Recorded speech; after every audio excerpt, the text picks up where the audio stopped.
welcome to Planning Phase Syndicate, episode 82, the very first episode of the new year. Boom! All those crazy sound noises. Thank you all so much for joining us.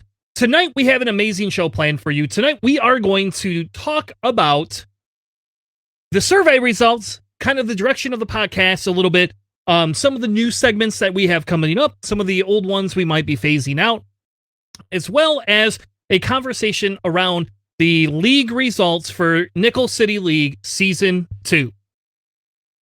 We also are going to be doing our raffle giveaway, so if you entered into our survey and you submitted your email address and your name, we will be giving away a copy of Siege of Coruscant.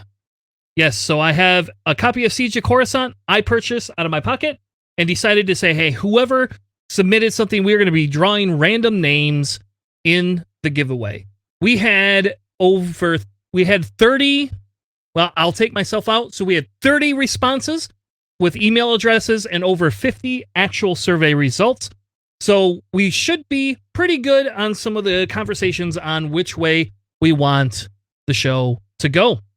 And if that's not enough for you, if that's not enough, we are going to be bringing back a special guest who used to be a host, took a couple of months off, and now is going to come back and join us again as a host.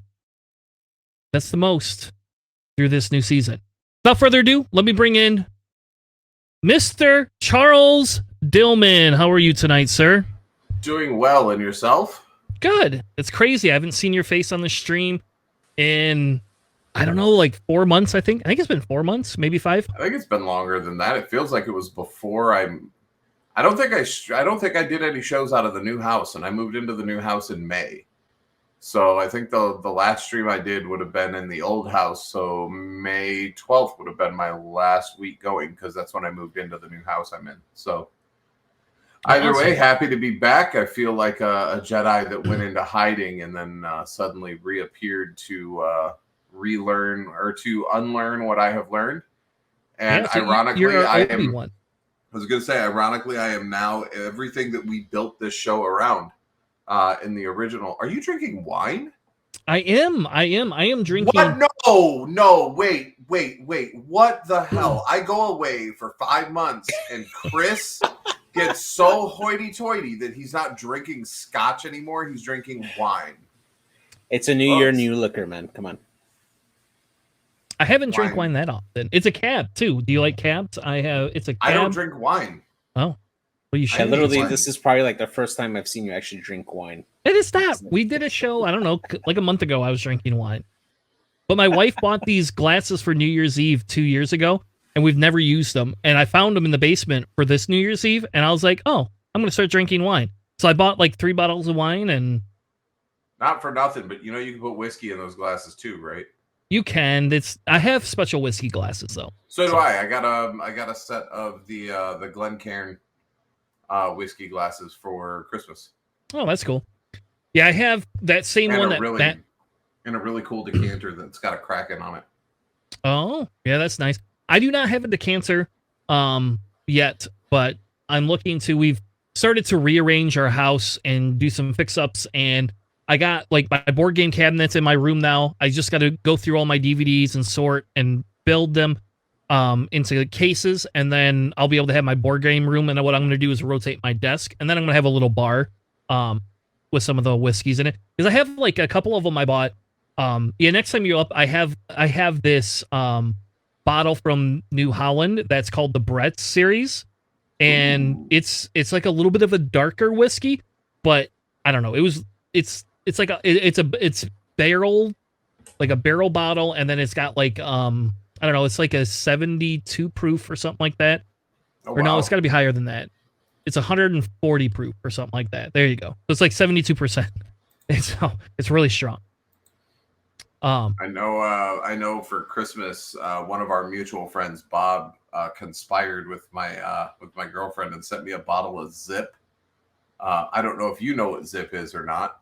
No. If you go to Big B, which is a coffee place in Grand Rapids, Michigan, in some of the surrounding cities, you can order a non-caffeinated drink and have them add Zip to it. And Zip is a caffeine it's a flavorless caffeine additive.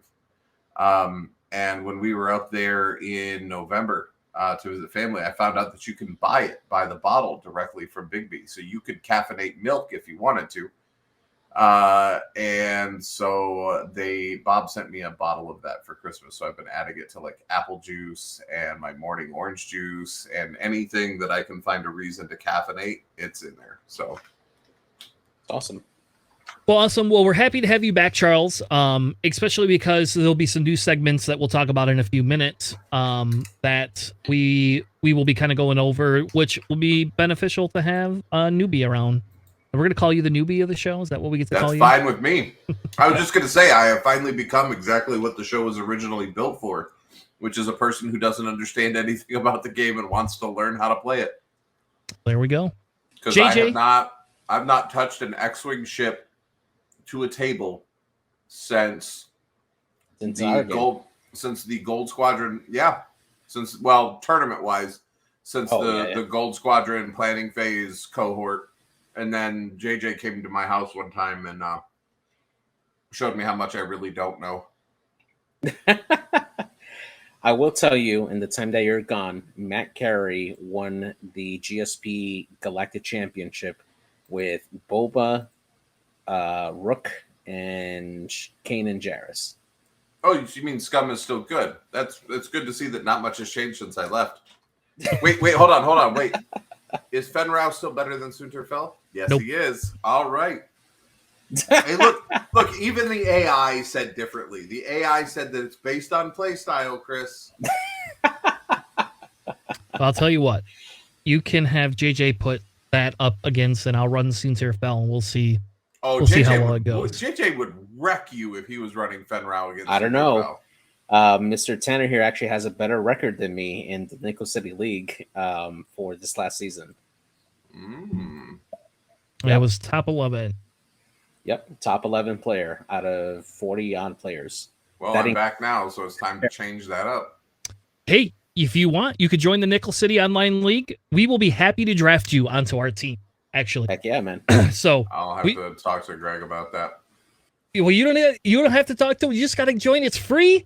And if anybody doesn't know, if you have not joined the Nickel City League, Season 3 is starting in February. But because Greg is kind of he's going to wait till after the Super Bowl, I say just start it ahead of time because it's not like, I don't know, who cares? Unless your team gets into the Super Bowl, does anybody really watch it? I don't. I guess this year we no matter will. what. This year, no matter what, man. we're going to watch it together, JJ. I'm going to make you watch it with me together, and we're going to stream us instead of a show. We're going to stream the Super Bowl and others commentating and yelling at the screen, especially if the Giants get in. You know what? That's the Giants fine aren't going to because get in. The Eagles clinched their division. I want to have a live reaction for when they release the Ahsoka trailer during the Super Bowl. I want that live reaction when that happens. That's going to be perfect. I can't wait. All right. Well, cool. Well, thank you, Charles. Glad to have you back, and we will look forward to your newbie commentary. Maybe we'll get like a little sticker, kind of like GSP has, that says GSP wife approved or whatever. We'll put newbie approved, and Charles can hit a button, and every time he hits it, it'll like flash on screen, and then it'll be this is newbie approved. Heck yeah. All right. So just a little bit of housekeeping. So the new year, new promises. We will be getting Patreon gifts out to those that are registered on our Patreon for the quarter. I will hopefully be able to get those this coming week out to you.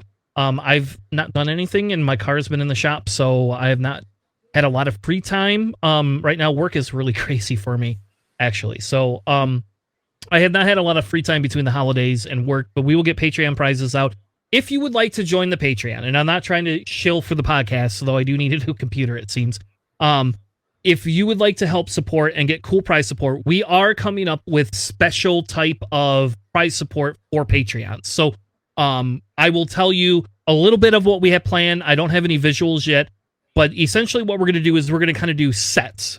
So you're going to get like a set of things. So if you're subscribed and you start subscribing, you get the first tier of sets, and then the second tier, and then the third tier. So the longer you can subscribe, the longer you're going to get. We are working on getting tokens and cards specific to munitions and bombs, because everybody uses munitions, everybody uses bombs. We have a really cool design by Corey Heald that he's working on, and hopefully we'll have something for me in the next week or two that we could show. And hopefully we'll have the tokens before the end of the quarter. I would like to have some to be able to hand out at Adepticon as well. But essentially what we want to do is we are going to be giving out tokens specific to the munitions cards. So they're going to have, instead of just having like a little munition symbol, it's going to actually have a little symbol for a missile or a torpedo or something like that on it. And then we're going to have customized cards made. And the best part about all this, the best part about this whole thing is on the back of the cards, instead of us just putting a big effing logo of ours on it, we are going to put the text to what the card does. So, for example, Blazer Bomb, we're going to have all of that conglomerated verbiage all on the back of the card. Same with concussion missiles, multi-pod missiles, all of that stuff. That way you have a reference for what the dice results are going to be and what they have to do. So you drop a proxy mine. Somebody goes, oh, let me flip the card. Okay, you specifically will be able to take 1 damage and roll 2 dice and get another damage, because we know that those are important things that happen, and especially as a newer player, that's kind of one of those things where, hey, you don't know what you're going to take, right? You know, somebody shoots a proton torpedo, and you're like, why do I have to take 3 extra crits? Well, you don't. You only have to take 1 extra crit unless you're Luke and have malice and all of that garbage that he gets for it. But anyway, so that's kind of a Patreon update. So if you would like to join the Patreon, that would be awesome. You also are able to join us, subscribe here right on Twitch as well. We use some of the Twitch revenue essentially to pay for the podcast every year, as well as put out some prize support. Now, the second Patreon announcement, the second phase that we're working through is creating specialized tokens for your crew cards. That's all the information I can give right now, because I don't have that set up, because the one artist wanted a lot more money than I had to give to begin with. So I'm talking to a couple other artists to see what we can come up with for that. Just get AI to do it. You told me I couldn't do that, so I don't know. I said that I didn't approve of it, Chris, because AI cannot create. AI does not credit its sources that it's using for inspiration in any way, shape, or form. So the artist doesn't get paid. So I don't approve of it, but that doesn't mean that you can't do it, Chris. There's a lot of things that you do that I don't approve of. Just saying. I don't know about that. But anyway, we're not going to do AI stuff. We are looking at some artists to see what I can get commissioned and how we can go about that. So, but the second one is going to specifically be token sets with crew members probably for each faction. And the stuff that I've seen that I want looks pretty cool. So we'll just kind of see where everything lands out. And hopefully within the next month, that'll be kind of our second phase that we have, if you want to call it a phase. All right, gentlemen, why don't we move on to the survey results for the show? We don't want to spend a million hours on them, but let's go ahead and transition over to that. So what we kind of did is we broke everything down. Essentially what we did is the first 3 points are what categories we've put these in. So we decided to have 3 types of categories. We are going to have, what would we call ongoing reoccurring segments, which is kind of what we've been doing with, some of the ship breakdowns, or we do like a list, for that. And that's kind of what we're going to be doing, our roll call segment. We're also going to have a new segment called Tales of the Syndicate. And those are going to be our standalone series. So we just did our chess series. We have more longer-term Academy 101 series planned, but we decided to do like a small one-off type series that is going to basically be 1 or 2 episodes. We'll have this included in it. And we're going to call it Tales of the Syndicate. And hopefully I'll make a cool logo for that here this week. And then the last one is our Academy 101, which is our reoccurring segment. So now you're asking, what do the survey results come in for? So the first thing, and I'll just be open, is I was critiqued on how much I talk about Separatists. So we have a goal. we're going to work towards not just covering Tanner's separatist love and his favorite pilot of all times, Grievous, who, by the way, JJ, I bought a little Grievous. I'm sad because I'm not running Grievous in my event, in the event for Kyber Cup, but I bought a Lego character with Grievous, and I can now put him on my ship. That's your target lock, right? That's going to be your target lock on the table. Oh, yeah. Give a lightsaber. Here's a lightsaber, and I'm going to take it back. Lightsaber, take it back. Well, much like Anakin, I have come to bring balance to the Force, so don't worry. Well, good. We'll talk about the best faction in the game, which is Scum. It might be. You never know, sir. You never know. So essentially, we are going to do is we will talk less separatist. The other thing is that the other kind of critique we got is to do a little bit more visuals. So JJ and I, as we plan out the segments, are going to work towards actual visuals, whether we pre-record a game and take screenshots or whether we like display the game live. So that'll be a big thing going forward that we will do with all of the segments to help encourage you to sign up on our YouTube page and watch the video later on if you're just an audio only listener. Now, for some of the upcoming series, what I did is I kind of just broke it down, right? And essentially what we're going to have is the roll call segment. We're going to do how to react to the meta. We're going to do ship ranking with pilots based on a scenario. We are also going to do overutilized or underutilized or broken ship or upgrade cards, which we kind of did before. We're going to get more into that. And then obviously we're going to keep our community list submissions, which is the topic we're going to cover tonight at the end of the show. For the standalone Tales of the Syndicate series, we're going to talk about creating how the community can create like a player ranking system, if it's something that we should be doing, and if not, how we can kind of maintain it to look at like the feed system that they have in chess. We are also going to tackle more improvements to OP/tournament results. That one will wait till after Adepticon. We'll kind of see how Adepticon goes, and I'll get into Adepticon here in a few minutes in my disgust and like of kind of what's been happening. We're going to talk about tournament preparation, and we're going to also be talking about unified rating system or an efficiency rating for squads or ships. Good night, honey. And that's kind of going to be, we used to have that with Bohan back in the day, and it has not really been updated. So there's going to be a discussion, and we'll have somebody on to talk through, is that something that can be done and how to create something like that. Then for our bigger series, the ones that are kind of more reoccurring that we call our 101 is going to be how to play X-Wing. We are going to cover how to play X-Wing, and I know that probably sounds boring for some people, but trust me, we've had actually quite a few of responses that want us to cover that as a series.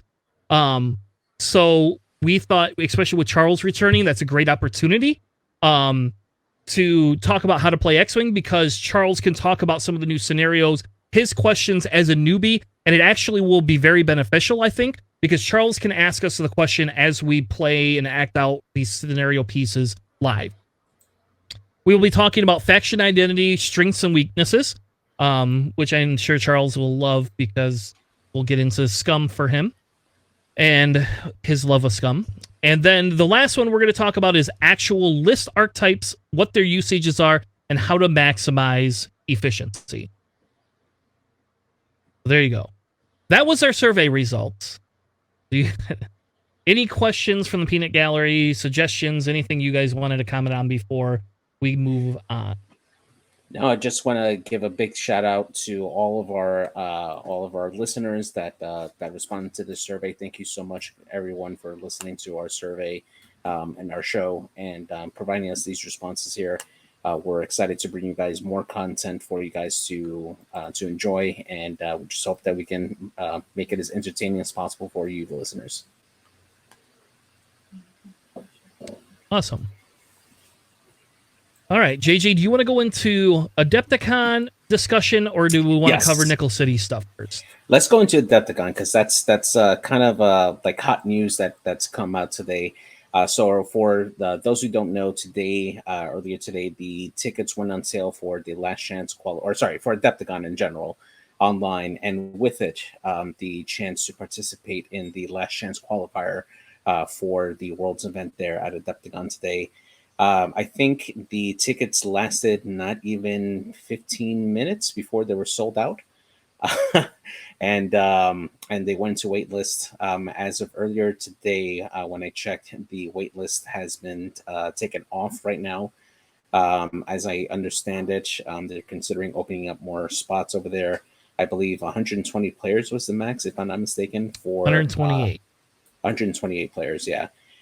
So we're hoping that they can expand that out to get more and more players over there. They did post that they wanted to have everybody, even if you already had a World's invite, to participate in this Last Chance qualifier, to engage it. Which, I mean, as an organizer, I can see why, but you want to make sure that this event is filled to the max. But I kind of feel that if you already have a ticket, you should probably give a spot to somebody who doesn't have one. Okay, so that was a little bit wrong. They do not want, if you have a Worlds ticket, you do not need the Last Chance qualifier, nor do they want you to play.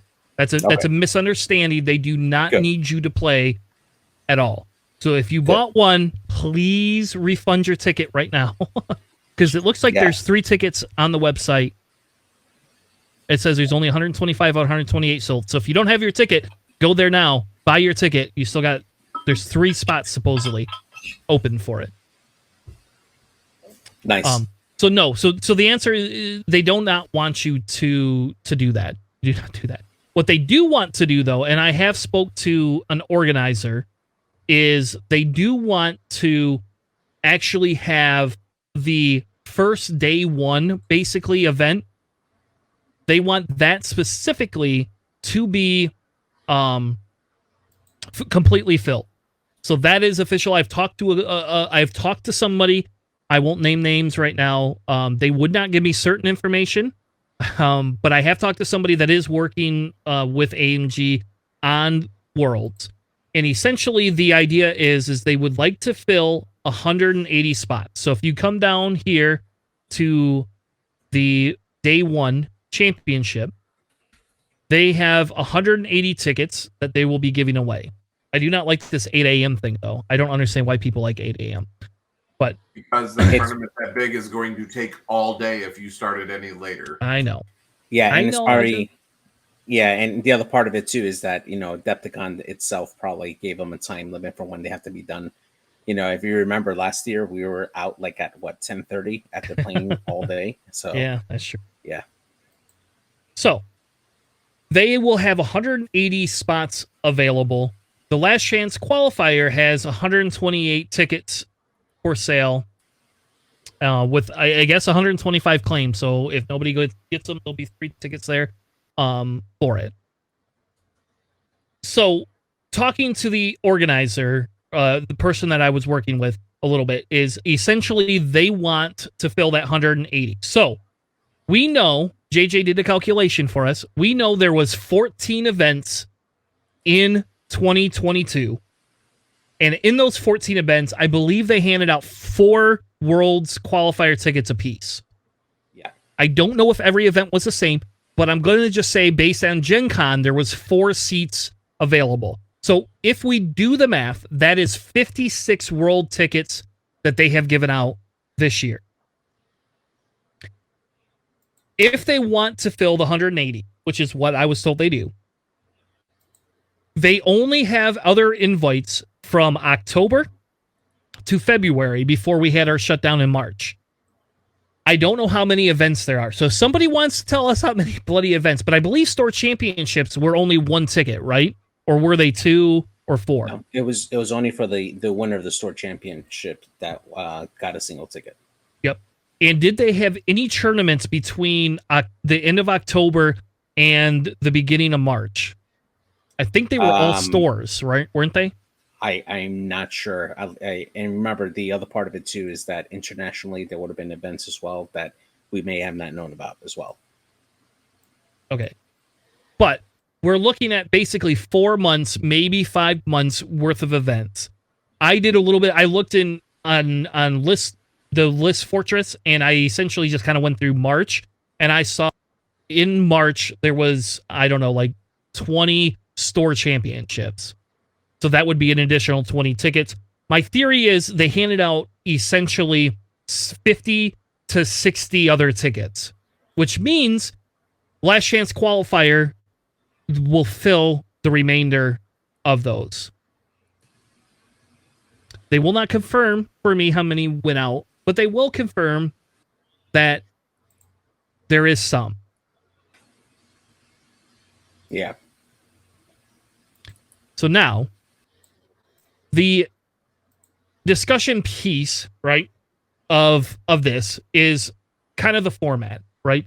So I do like that they have a day one, right? And essentially the way they're going to run it is anybody that gets a 3-2 record somehow, whether it's 3-1-1 or 3-0-2 or 3-2-0, will make day two. So you have to have 3 wins. They're going to have 5 total rounds, and you have to have 3 wins to be able to get into cut the next day. Then you're going to play for day 2, which will cost you nothing. And day 2 essentially is 90 tickets. So 50% roughly of the field will make a day 2 and will play on Saturday. Then for day 3, which is the finals, they're going to do a top cut of 8. Okay. So essentially you have a 4.5% chance of making top cut that day. Yeah, that's a little bit rough, right? To to kind of have to go through 3 days of games in order to qualify for the world event, which is again another 2 days, right? So I mean, you got to play well for 5 days consecutively with that list, and God knows how many. You're thinking what, 5 games a day? You think, right? Yep, they're 5 games a day, so you're going to be playing 15 games total if you have to play in the Last Chance Qualifier. I mean, now when I'm thinking way back, right? Because the last Worlds we had was what is his name? Ali Pakno. Yeah, Ali Pakno won. If I remember correctly, like it was a 3-day tournament with day 1 being the Last Chance Qualifier. So you had to do a 6-round plus cut tournament day 1 to get into being able to do, I want to say day 2, which was day 1 of Worlds, was a 6-round plus cut tournament. And then top cut got moved to day 2, which I want to say day 2 was a single elimination of top 30. Was it top 32? Top 16? I can't remember which, but still you're looking at probably 12 to 15 games in the original Worlds. And I think, just me personally, they're probably doing what they're doing this year because this is the first world tournament that's been held officially under AMG's helm since COVID. So, I mean, we've got to give everybody the opportunity. I mean, I'll be honest with you, even when I went to Vegas for LVO, 2 days was enough that, like, at the end of 2 days, I was done, dude. I was like, I'm ready to lose these last 2 games just so I can go get something to eat and go get some rest. I cannot imagine 5 games or 5 days. And I'm still thinking about going to Adepticon, but I don't know if I'm going to get there or not. We'll see. Well, good news is if you do go and you do still want to hang out, from my understanding, there's still quite a few people who are going to be going to hang out. So you'll be able to get to meet some of the people that from the show. I think Greg is not playing, but I think Greg was planning on attending. So some of me thinks I got to get my other mic back. I wonder if we just do we could do a cast in the hotel room. That would be hilarious. But yeah, so I agree with you, Charles. Like the 2 days, it's, by the way, JJ, it's not 5 days. It's actually, if you play the Last Chance Qualifier, it's 4 days if you get into the top 8. So right. But so the Last Chance Qualifier is 3 days total, right? No, it's 1 day. Oh, okay. Never mind. All right. So I just added it on twice. Okay. So it's Yes. 3 days. Yeah. Yep. So you have one day, and then you have round 1, round 2, and then your finals at the top 8. So, which I guess will probably be pretty brutal. When we get closer, I think we'll do like a challenge bracket and do some giveaways around that. Just because I think it would be hilarious to see who people pick to get in the top 8. Duncan Howard. I would put money on some Duncan Howards. I would put money on Crispy, actually. Crispy is probably, unless Crispy doesn't go, Crispy is probably the one I would put most of my money on. I don't know. Matt Carey is also a very, very good player. I wouldn't discount him being in the conversation. Look, if Nabi doesn't show up and bring me Tim Tams, then I'm just gonna say I'm just kidding. Look, I will also tell you just on a side note, Chris, because that's how long it's been. You can get Tim Tams at World Market. I know. I found that out. I also bought them on Amazon one time too. We ate them on the podcast live, if I remember right. Yeah, that's right. Yeah. Where is I don't remember how Nabi long ago anyway? that was. Can we summon him? I haven't heard from Nabi. He's taken another job, so he's kind of disappeared. Off the I can face feel of that. I can world. feel that. That's what happened to me. So Gotta now, hustle, man. Yeah. so it does look like there is quite a few supporting things. They're going to have pods. They're going to have the droids you're looking for. They're going to have some Aces High. I don't know what a cooldown pod is. post tournament, probably like, for- play a couple of games. People who got eliminated out of the Exactly. And they're also going to have what's called some open play. If you come, see, this is the sad thing. Right now, as of today, the only day that they're playing the scenarios is on the day the last chance qualifier is. So like I won't even get to go play like Battle of Coruscant, or Siege of Coruscant, which is what I want to play. 'Cause I haven't played that one yet. That's probably for the people who already have their invites. They get there early. They want to play some games, win some tickets, win some cool prizes. That's what they're probably going to do. Just like last Adepticon. Yeah. There is also open play. Then on Saturday they're going to have more pods. I wouldn't be surprised if we see some of these other tickets. But we'll kind of go from there and kind of see what they do. Saturday is filling up pretty quick with the pods. I guess I probably should buy some pods if I'm going to play in them. I just hate spending $10 on something that, I don't know if I'm going to get to play. So, I'm sure you can sign up at the time they actually go on. Much like last year, I'm pretty sure that they have that pretty open. I hope so, because I just don't want to. I did get my last chance qualifier ticket, and JJ's going to laugh because as soon as I went onto the website, I went a half hour early. And as soon as I went on, I found out what they were doing for the last chance qualifier, and I got pissed. And so I messaged JJ, and I just started blowing up Discord because I got pissed off. But anyway, so we essentially, I still went and bought the ticket anyway because I already had my hotel room reserved, and I don't know what my rate it would be. Like, I don't know if I could get my refund on that. So I went ahead and bought that anyway. I am close enough. I can go play in the last chance qualifier and then just go home in a day or two if I don't want to be there. But what I'm hoping is a lot of other people will be there, and there'll be some cool stuff to do to hang out for everything else. Can I play X-Wing for 4 days? Well, I will be able to play X-Wing for at least 3 of those days. I probably would not stay on Sunday. Yeah. To be fair, Mystic, I also want to give Shatterpoint a try as well, if I were there, and see how it is. I'm actually interested in the Star Wars Shatterpoint.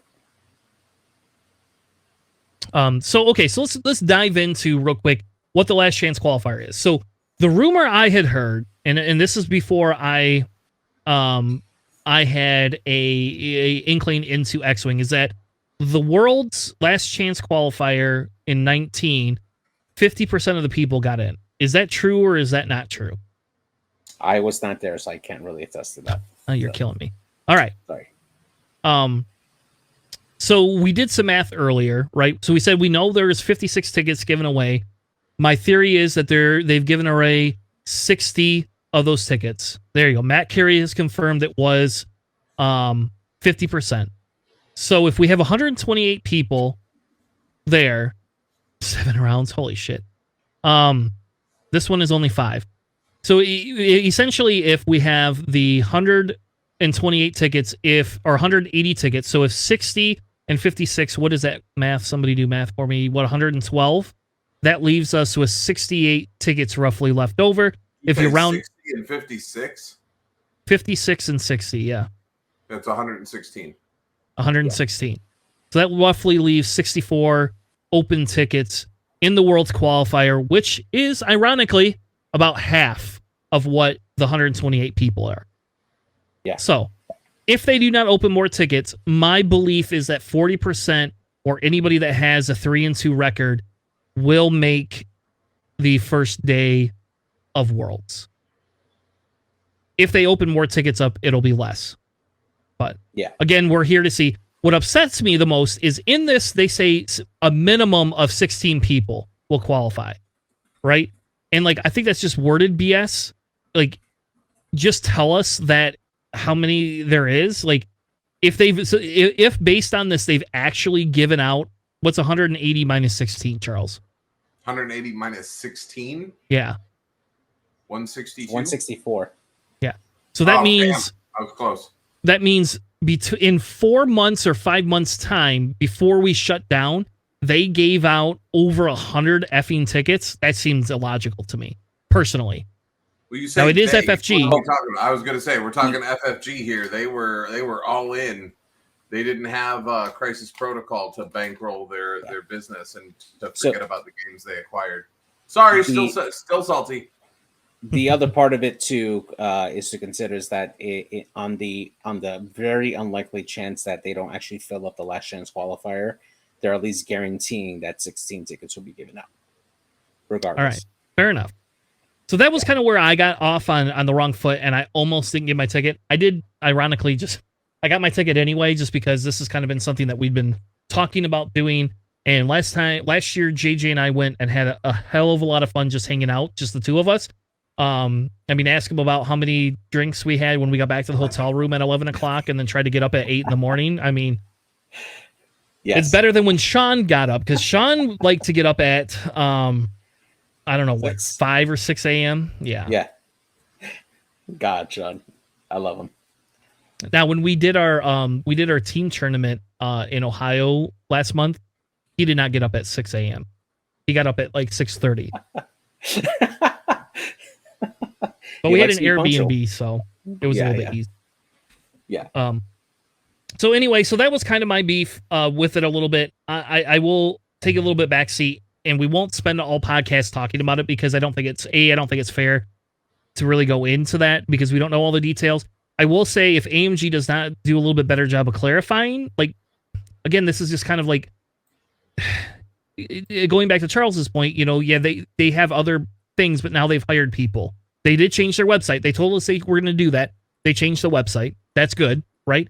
We are starting to, the rumors of OP are starting to, but if they do it this way, I'm going to advocate, and I hope a lot of other people advocate, that we create our own worlds then. We can still use all the same things and do everything, but like some of the prize support GSP has given out, and the prize support, like when we went to that Ohio tournament, the prize support there was great for what you paid. So hopefully AMG will be able to step it up a little bit, and hopefully they allow more than just top 16 out of a last chance qualifier into the first day of Worlds. But if not, I will be bringing my Dice Thrones. And if you want to come and play a game with us, I will have other games. I'm sure we can snag a table somewhere in the lobby. I'll bring some Flesh and Blood decks just in case anybody wants to get into a game or two.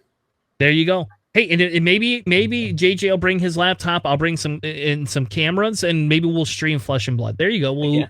That'll be our side thing, is watching Charles kick Tanner's ass. Except for the deal's going to be, whatever deck Charles picks, we get to go ask somebody that plays Flesh and Blood which deck is better, and I get the better deck because I don't know how to play very well. I'm going to let you know right now. There's a meme currently going around, and this meme speaks to my heart even as an X-Wing player.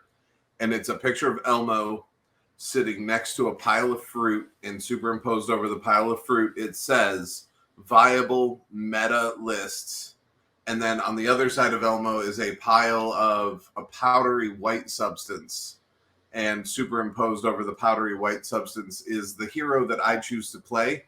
And then you see Elmo face down in that. Now, you just replace the hero that I choose to play with non-essential scum lists, and the same applies between X-Wing and Flesh and Blood. I don't run meta. I never have. I never will.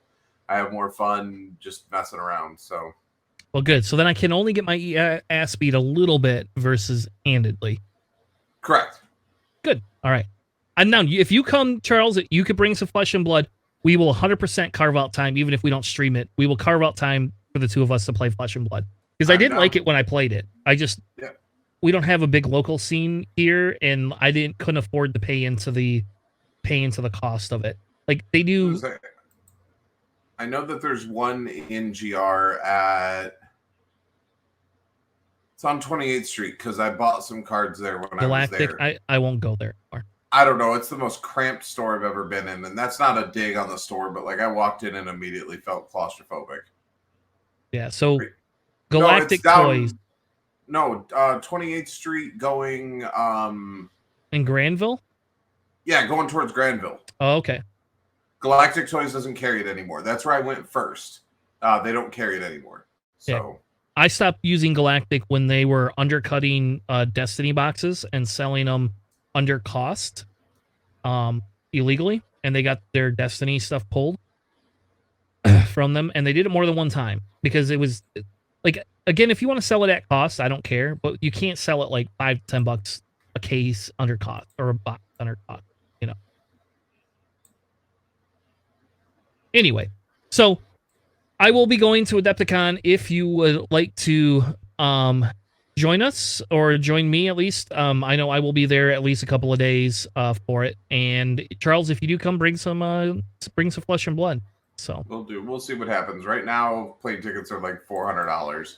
I'm gonna need some incentive to pay $400 to fly with my kit and everything from Orlando up to Schaumburg. Well, I'll tell you what. You only have to bring some of your kit. I can supply whatever ships you want. So well, that's something else that, and this is not show related in any way, shape, or form, but that's something else that John and I were talking about. Is instead of me flying into Chicago, I could fly into GR and just, it's what, like 3 hours? 3 hours, not even that. 3 hours from GR. I could ride in with John, stay at the hotel that he's got booked, and then, play if I want to or whatever. But at least I'd still get to see you guys. Yep, you could do that. And we do, John and I are actually at the same hotel. So right on. Even though JJ doesn't want to come and spend time with us. Yeah. There you go. JJ, you could drive. It's close enough for you to drive. I'm considering 10 hours. It's not bad. Yeah.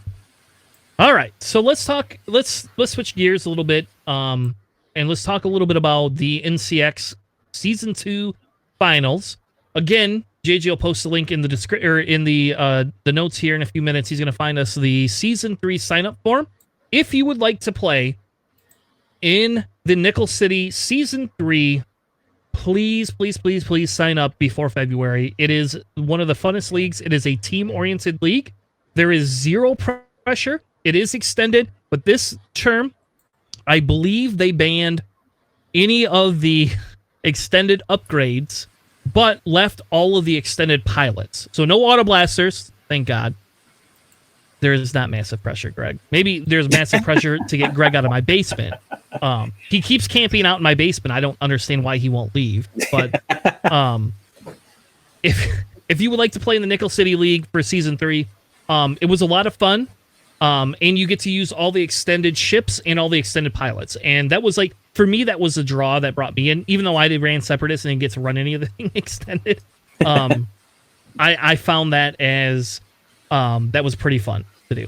So, before seasons ended, the overall standings was Havoc, Tender Gods, Endgame, Fox, Mega Milk Union, Payback, CFIS, and NJO. We had a Tender Gods versus Havoc, and then a Fox versus Endgame. I lost by 1 point. JJ lost by 1 point, right? So the games for Endgame against Fox were very, very, very close for it. And the Havoc versus Tinder Gods actually went to the full 5-game series. So that was pretty fun. We actually got 5 games out of that one. We did not get 5 games out of our JJ's out of Team Endgame, but we had a good run. It was fun. We can't all win at everything. Now we talk about season finale. They had Fox versus Havoc, and Havoc took down the first win. The first 2 wins. The third win went to Ben, and then the fourth win went to, or the third win for the fourth game went to Crispy, which also was a very close game by 1 point. So essentially, that game, that whole series was decided by 1 point. Yeah, definitely. And great, congrats to Team Havoc. They had a fantastic collection of players there. They played their hearts out, and I got to watch all the games there. And man, they performed very, very well. So congrats to Team Havoc for winning season 2. Yep. So we have no idea. I have no idea who's keeping anybody. JJ, is anybody getting kept for the next season? So the way that it works, have a conversation about that because that has come up. But yeah, me and you have to have a conversation about that, just not on the podcast. So JJ is not keeping me, even though I had a better record than him for this next season. My 1 point loss has failed it. See, I've been ousted from Nick's team, then I get ousted from JJ's team. Look at that. Meet Charles and I will just join make our own team. There we go. Well, nobody else wants you, which makes you think I want you. All right, fair enough. So I don't know how JJ, do you know how the keeping stuff? Can you just explain at least how the keeping stuff works? So you don't have to get into any of the other. So essentially, if you decide to keep a player, you keep them at the draft round that they were picked, +1. So if you were picked at round 3, then it will cost you a round 2 pick. So in your case, if I decide to keep you, you would cost me a round 1 pick. And I've already traded my round 2 pick to Nick from Tinder Gods to get you for last season. So, yes, there's a conversation to be had about that.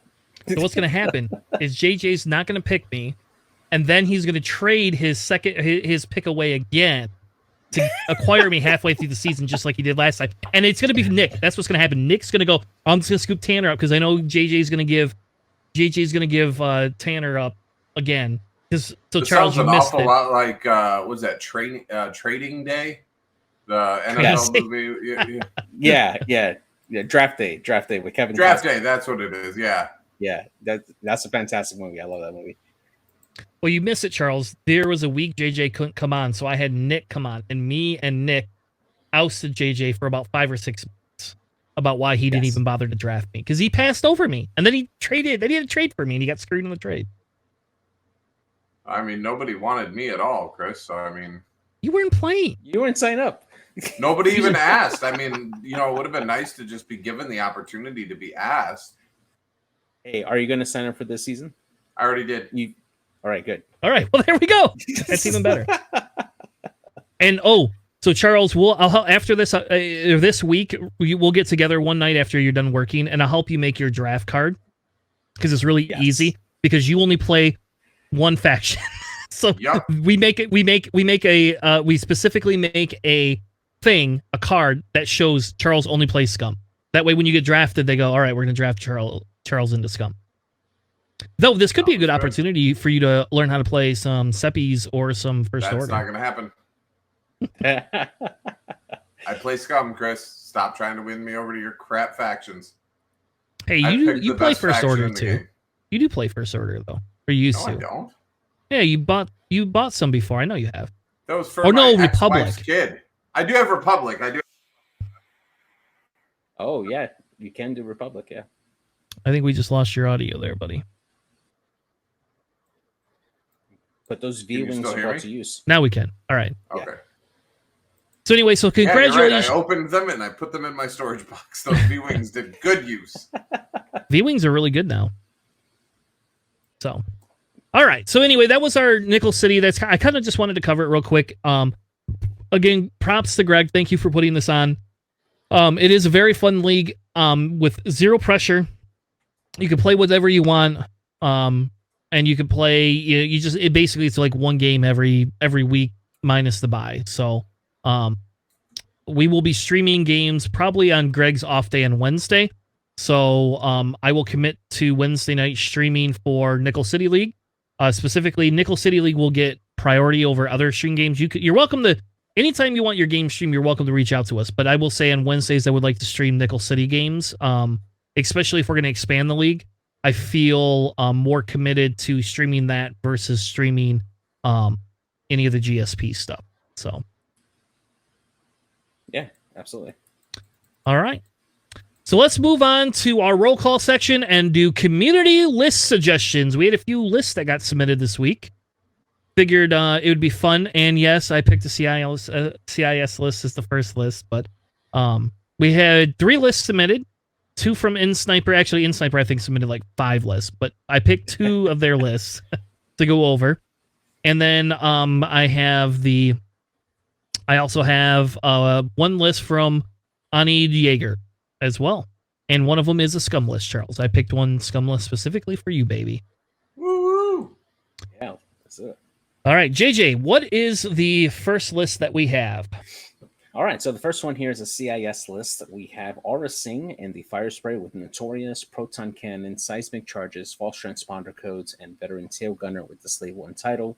Valen Das, the new Tri-Fighter pilot with Marksmanship, False Transponder Codes, and Shield Upgrade. Then we have Dirge in the Rogue Class Starfighter with Ion Cannon, the Xanadu Blood title, and Ion Bombs.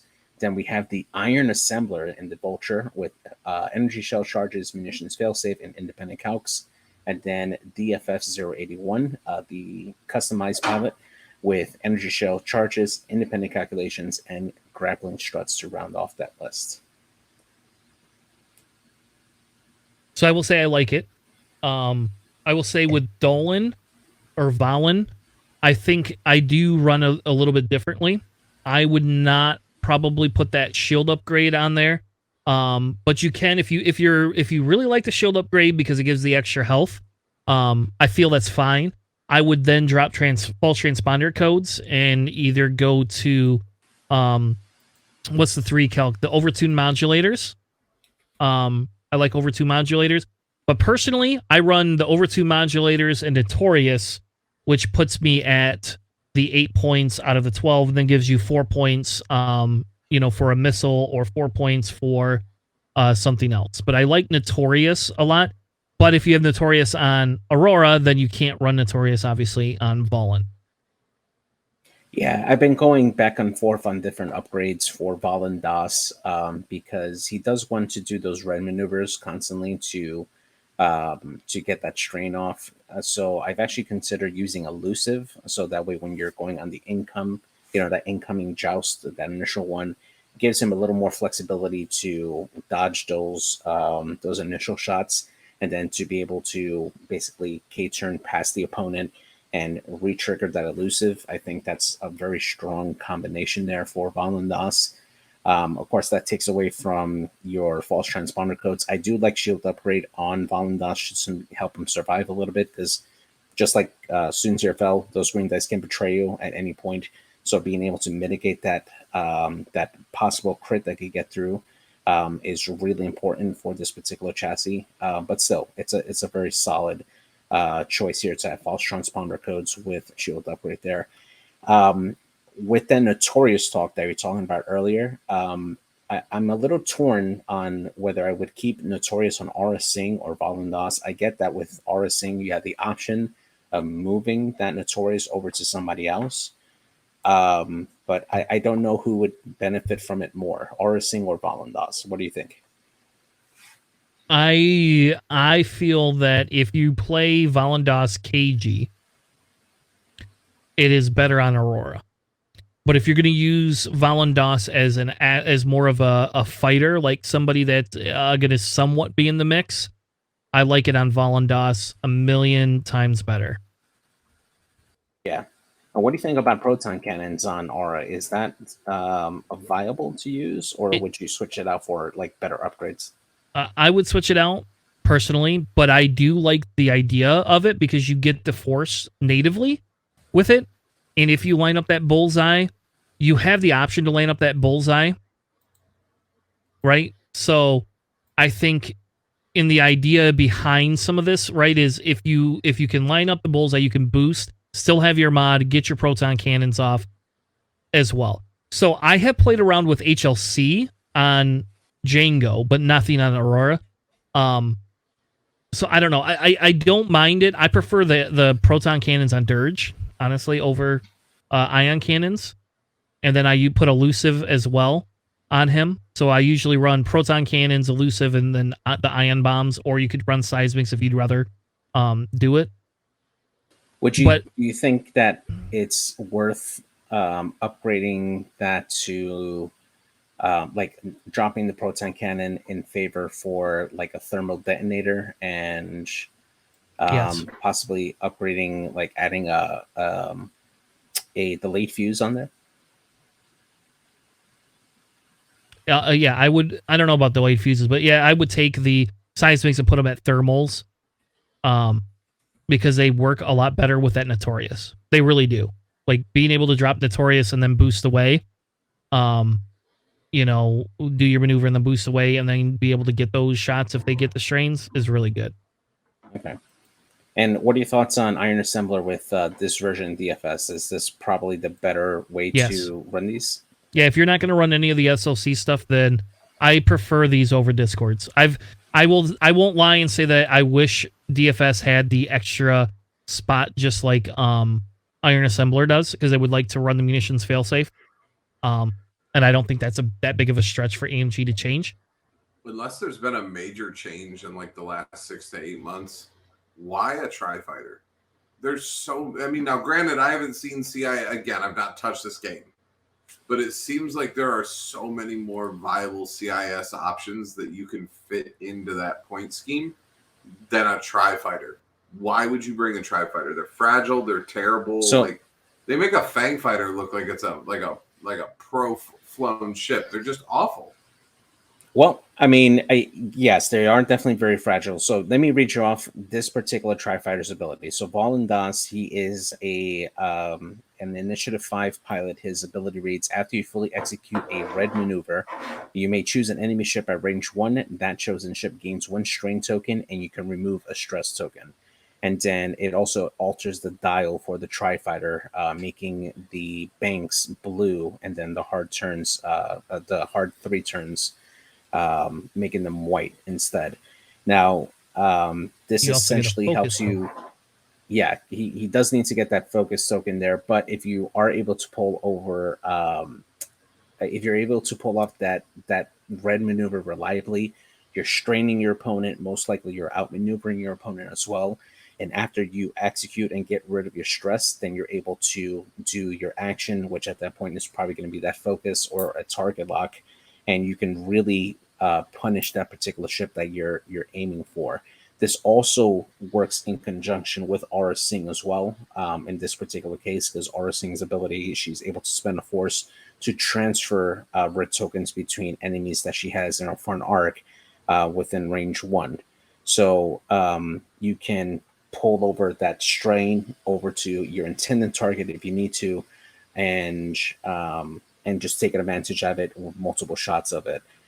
So there is some viability for it. It's not a ship that's going to go in joust. It's definitely more of a flanking type ship. But with 3 dice, 3 attack dice and 3 defensive dice, it has been, at least in the games that I've played, it has shown promise. And when we get to the Siege of Coruscant versions of the Tri-Fighter, they've also been really, really nice options for CIS. And I think we'll start to see them a lot more with a lot of these tournaments. Yeah, the CIS, the blacks are now I5, Charles, when the Siege of Coruscant. They all come with, if you are by an obstacle or a objective at range 0 to 1 of 1, you can do a free Like you could do a white evade, and then if you have somebody in bullseye, you get a calculate for free. Ooh, So- newbie question. So with these new pilot styles, I guess you could call them, being available in like the Siege of Coruscant pack or the Battle of Yavin pack, are you only able to play those pilots during those specific scenarios, or are those Nope. pilots available to be used like throughout the game? Yes, they are available to be played outside of the scenarios. They are. Now I gotta go buy card packs. No. Oh man, I'm sure Chris can send over the cards he doesn't use. I just need scum. I don't think there's any scum in Yavin or Coruscant, is there? No, the Hot Shots and Aces though has a few. There's a store nearby that has the Hot Shots and Aces. That's fine. I don't need it. I don't need those other two if they don't have the best faction in there. Yeah, when we get the Mandalore scenario pack, that's going to be all scum, and that's going to be great. Oh, good. I will buy like 3 of them. Yep. Yeah, those will be good. We're waiting to see what they actually have in them. So now that I think about it, JJ, I think you would put elusive back on Fallen. I think elusive is better because they have the one talons, right? Plus 3Ks and 5Ks. So yeah, definitely. All right, let's go on to the next list. We will let Charles. Your new name is Charles. Wow. Charles. We will let Charles take. I'm going to break this down. You can read it off and then we can talk about it. All right. So, Eamon, that's just like commonplace. I don't think Scum's changed that much. Jamming Beam is a joke. The child gives him a force point for 7 points, which is great. Proxy mines are always good. Marauder and PT1 Gunner. Seems like a solid aim and build, a little light, if you want my opinion, but I think that's because the child is in there. Otherwise, you could have other bombs and that sort of thing. But as we all know, force points are amazing on fire sprays. Cavill in a Y-Wing, because why not, with the Tierfin belly run. Genius, which is interesting to see because I don't think anybody's really run Genius since like really hardcore since like the 1.0 days when it helped you with the bomb.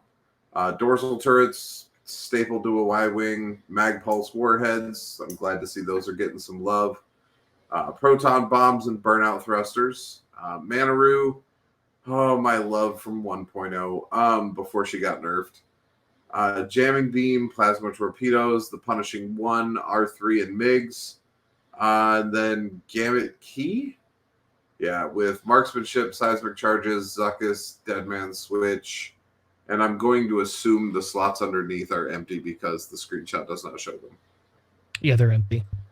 I don't know. I don't see an issue with it personally. I always like the Hawk being in there now. There's a lot of versatility with the Hawk, but it doesn't look like they're running the front arc. So you've only got the side arc, which is fine. I mean, if I remember right, when I was playing before I left, I was running Kanan Jarrus in the Hawk with only one arc and just using him to eliminate dice and do that sort of thing. So the Hawk has just become just sort of good all around. I'm assuming like support ship, kind of like the shuttles for Rebels and things like that. It's just it's a carrier of fun. I miss Manaroo's original ability, but that's harkening back to a time when you ran Manaroo with Fen Rao and the what is it? The other big base ship that Scum has, the Shadowcaster, and you just ran rough buddy because God knows as long as one ship did a green, everybody got a focus. Again, Jamming Beam, I think it's just there because you can put it there because it's 0 points. What's Migs Mayfield do? I know that was in the Mandalorian pack, but I never really looked at it. So Big's ability reads: after you perform a front arc attack, you may perform a rear arc or a turret arc as a bonus attack against a different target with the one or more red or orange tokens. So in this case, if you manage to get the mag pulse off from Cavil, and you get that deplete and jam onto somebody when it hits, then that helps Manaru essentially double tap, first with the torpedoes, then a second shot with the primary. We're punishing one, so you get 2 3-die attacks from that particular combo there. To me, it does feel like there is a lot of work that goes into making sure that that particular combo goes off, because I mean, you can get off with the mag pulse, or Cavil can execute a maneuver, drop the proton bomb, and then use burnout thrusters. And you could potentially get like the double stress crit to get those red tokens onto that particular ship. It doesn't feel as impactful. Honestly, I think ion bombs probably works a little bit better if you're trying to work towards that particular combo. But I think the more standardized loadout that I've seen with Manaru, which is notorious with an illicit, usually either false transponders or contraband cybernetics, to help Manaru if Manaru takes any shots to give out that strain. So that way at initiative 3, Manaru hits harder with punishing 1. I think that's probably a little more efficient for this one than having to rely on Mix Mayfield to do the double tap, because again, you're very reliant on getting that setup for that.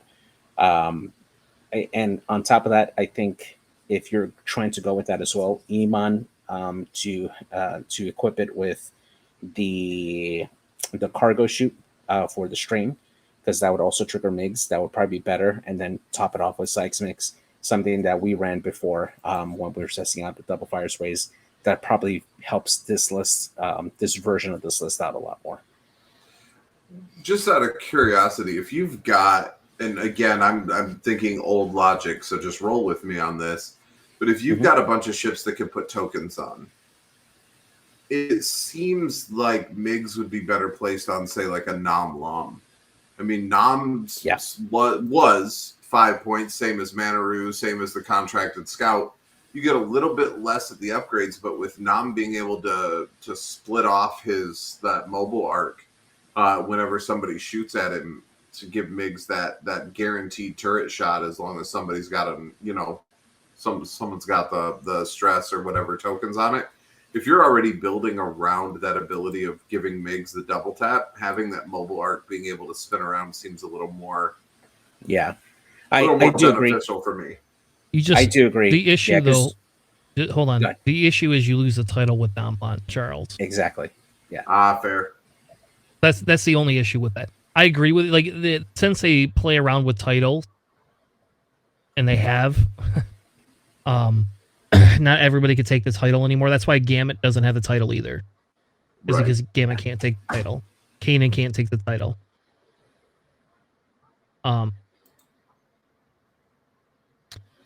So for me, I think the bigger thing would be is I don't personally like Child on Eamon, but that's just me because it makes Eamon a target.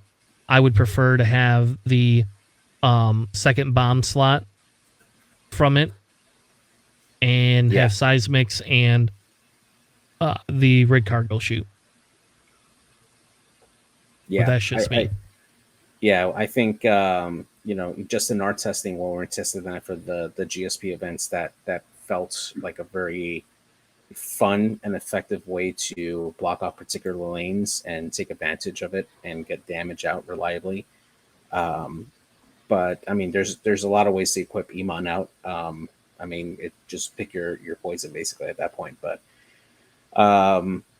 it's a decent list. I mean, you have some good bones in this list. I think you just need to play around with the upgrades a little bit more to make it a little more effective, or at least a little more reliable. My worry for this list is once you take out Manaru, who becomes the teeth of this list to start taking out ships, right? You're going to have to rely on Iman, who wants to be running away, making people chase him for the bombs. And that is very easy to counter by just choosing not to engage Iman,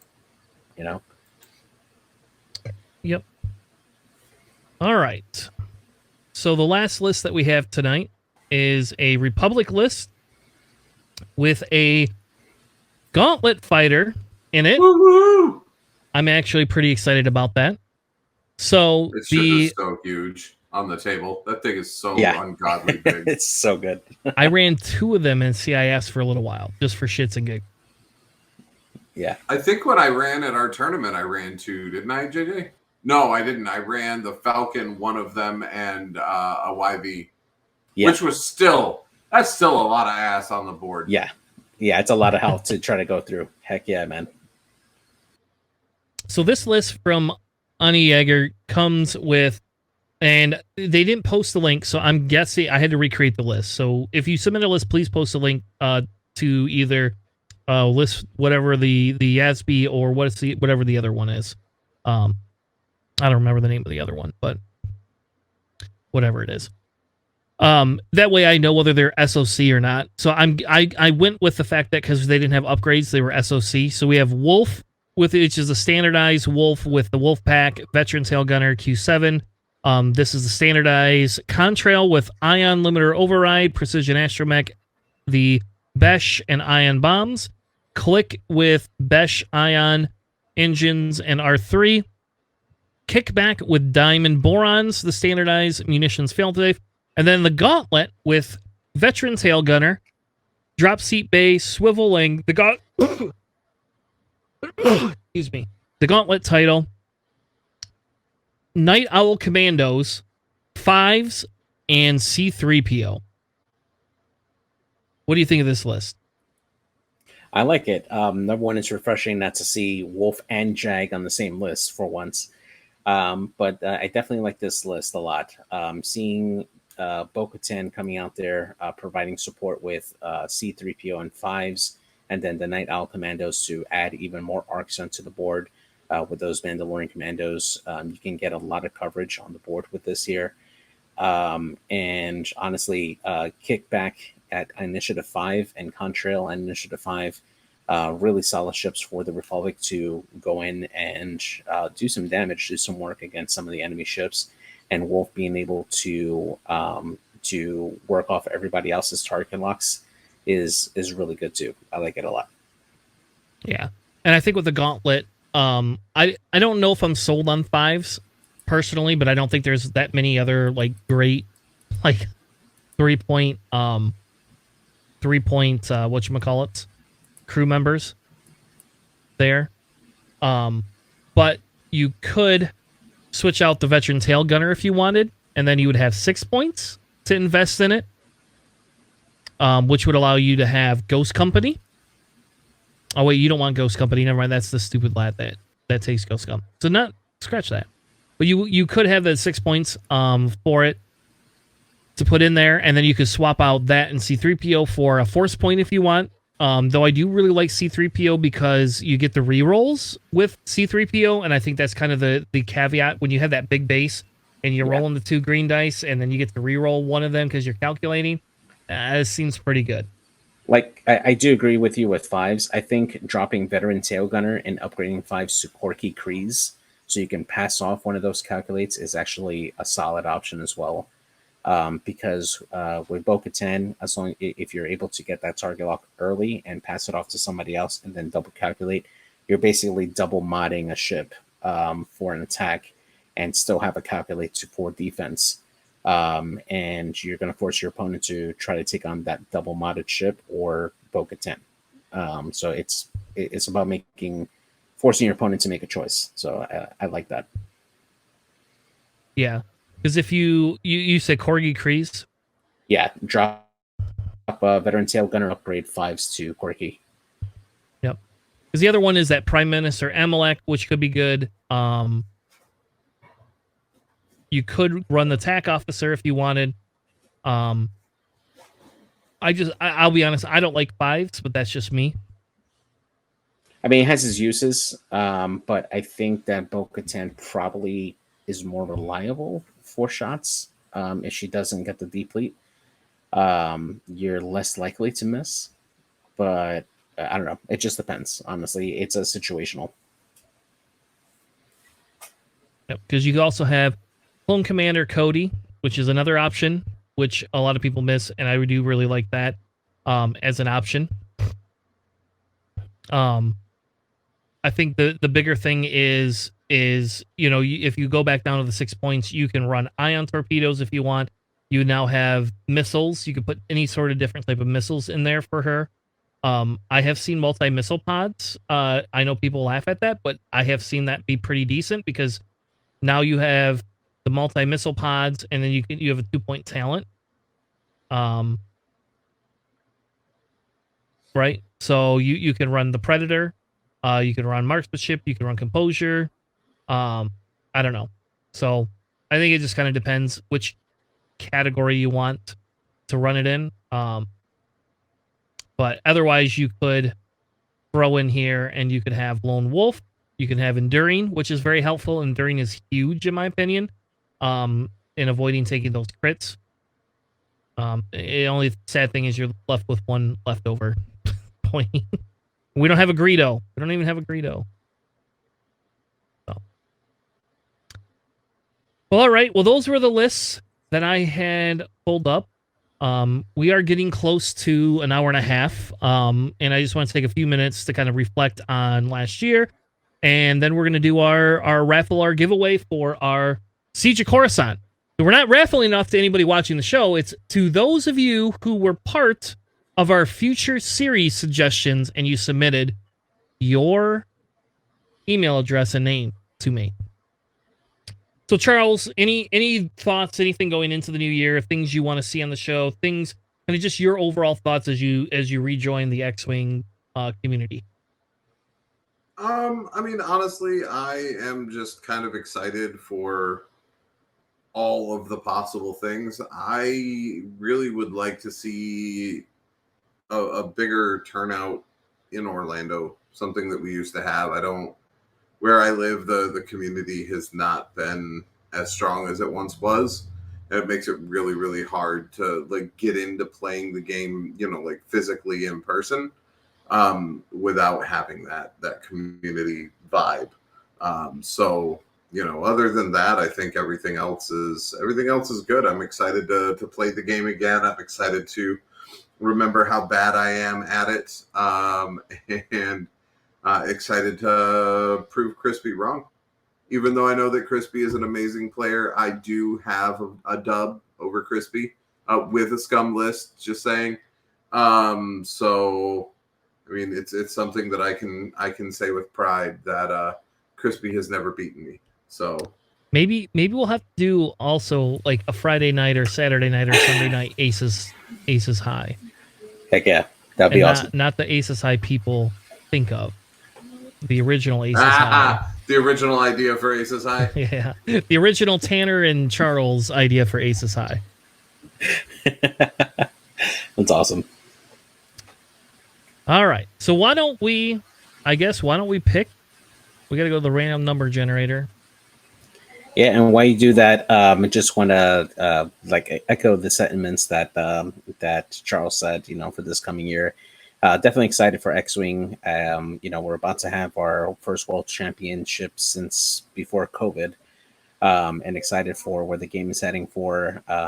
We're going to have new faction core sets that are going to come out. We're going to have reprints for the Star Viper, the White Sea 2400, and for the TIE Bomber. And we're probably going to get new art packs and stuff. Pump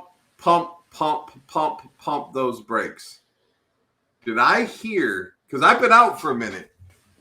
Yeah. Don't toy with my emotions, JJ. Don't toy with my emotions and tell me that I'm going to get a reprint of a Star Viper, which means that it becomes legal again. I'm sorry. I did get your hopes up. I'm sorry. I meant to say Star Wing. I always confuse it too. Sorry, the Star Wing. Asshole. However, turn on the more than likely the explicit words because I'm positive that the Star Wing will be coming back. We just have to wait till Mini Extravaganza until they announce that. I hope, just because one of the customized cards that they're giving out, like at one of the events, they had the Star Wing as like Guri specifically as one of those pilots on there. So yeah, but they gave Yoda as a prize right before they banned his card. So like, let's not. No, you're thinking sense. You're thinking yeah, cents. Excuse me. Cents. They gave Yeah, that cents. as an alt art and then said, "Hey, guess what? You don't get to use that anymore." That's true. Yeah, that's true. I'm hoping though, man. I have hope. I do too. It's a little card that doesn't really get much use in the Scum world. Yeah, and the other announcement is what's in the works right now is the second Planning Phase Syndicate Showdown. We're looking to set that up between April and May. It's going to be held here in North Carolina at the same place where Crate Cup was held, and more of that to come as we are able to lock things, some details on there. So stay tuned. We'll have that for you guys out there, and hopefully have another great tournament. All right. Are we ready for the giveaway? Let's do it. All right. Somebody give me a drum roll and give me a countdown. 5, 4, 3, 2, 1. All right. Oops, I hit that twice. I guess number 9. Well, number 22 was JJ anyway, so you cannot have the thing. So sorry. So number 9 is 1, 2, 3, 4, 5, 6, 7, 8, 9. Is it Matt March? Is it Matt March? Oh my God. Hold on. I got to verify this. Because I think Matt won our giveaway for the token 2, the token set from Fish. That's right. Oh my God. I can't believe that. 1, Congrats, 2, 3, Matt. 4, 5, 6, 7, 8, 9. Yep. Matthew D. March, you are the winner of a Siege of Coruscant pack. Thank you again for all of your submissions. That's crazy. So we'll get in contact with you here over the course of the next week so that we can get that shipped out to you as well. With that being said, if you would like to stick around, we are going to be doing a Universe Extended conversation where we talk about Bad Batch episodes 1 and 2. So if you would like to hear JJ and I go on about Star Wars stuff, not X-Wing, please stick around. Hopefully Desi's on, because Desi usually joins us for these things.